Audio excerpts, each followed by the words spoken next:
my name is Gabby and welcome back to my channel, or if you're new here then welcome to my channel, and today's video is going to be my June reading wrap-up, also known as my Pride Month reading wrap-up. I will have the content warnings for all of the books I talk about today linked down below in the description, along with a list of LGBTQ+ resources, and there will also be links to my playlist for my spoiler-free reviews and my journal with me's because I have those videos for a lot of these books. So with that, let's go ahead and get into it.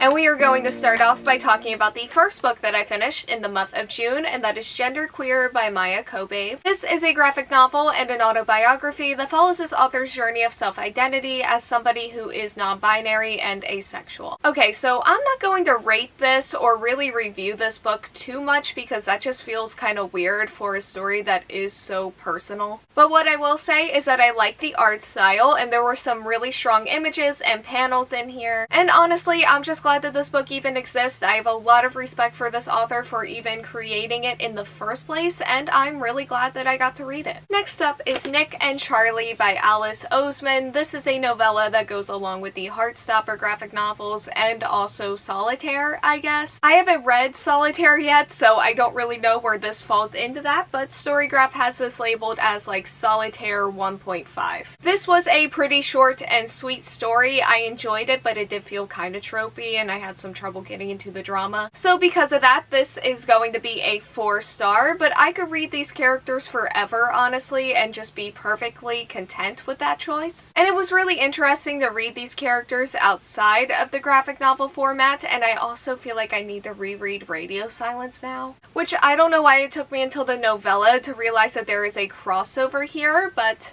it did. Next up is A Scatter of Light by Malinda Lo. This takes place in the Bay Area around the time of marriage equality being legalized, and it follows our main character whose parents exile her to California. She expects nothing but boredom to come from this, however that all changes when she meets her grandmother's gardener, and she begins to second guess who she is and who she wants to be. This is a story that I don't think that I got the full picture of until the end of the book, and once I got there, I was good, and I have a lot of appreciation for the story now, but I didn't always gel with it before getting to that point. This definitely had a lot of really interesting relationships though, messy, but interesting. And the writing and atmosphere were just incredibly beautiful, and those two things were definitely my favorite parts of reading this book. It also references Last Night at the Telegraph Club by Malinda Lo, which I loved because it reminded me of how much that I loved that book. And it also showed me that I didn't really love this one as much as that one, but it's still a 4-star. Next up is Bitter by Akwaeke Emezi, which is the prequel to Pet. Bitter follows our main character, Bitter, whose goal is to stay safe behind the walls of Eucalyptus where she can just focus on her painting. However, her friends are not willing to settle for the way things are in their city of Lucille and the injustices that take place there. Torn between her safe haven and the protests, Bitter has to try to find a way to help the revolution while staying true to who she is. Like Pet, I thought that this was an incredibly interesting read, and it did thankfully answer a lot of the questions that I had after reading Pet, which was the main thing that I wanted from this book in the first place. I ended up getting more than that, which is lovely. I do wish that this book was just like a little bit longer to further develop some of those things, and also the romance, because that felt super quick to me. But the characters and the relationships were definitely a huge standout here, and that is especially the case for Bitter, who goes through a really interesting character arc in here, and I really loved everything surrounding that. I do think overall that I enjoyed this one more than Pet, which I gave like a 4.5 out of 5 stars. So I am going to be giving Bitter a 4.75 out of 5 stars, and I am really interested in reading more from this author because these two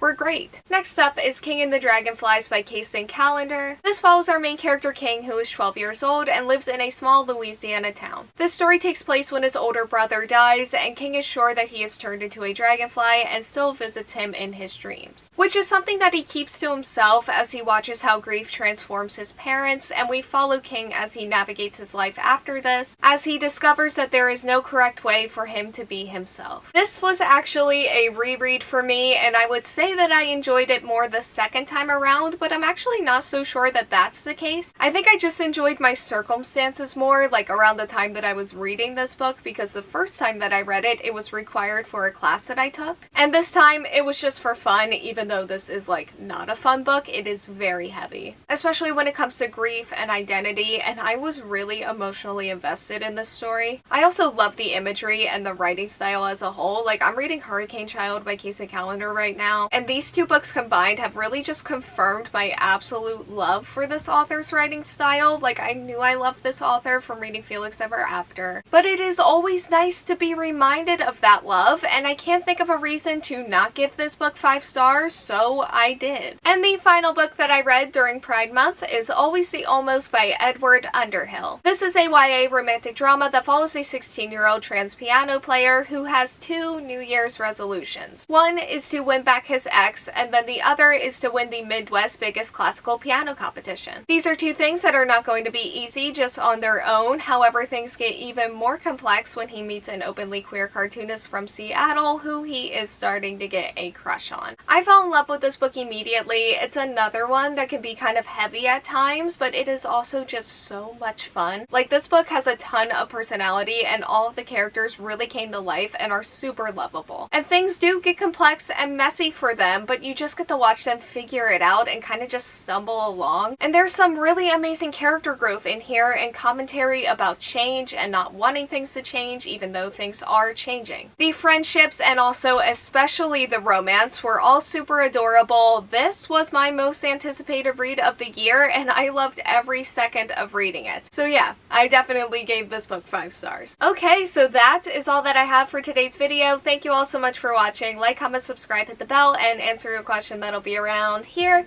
if you want to do that, and hopefully I will see you here next time. Bye!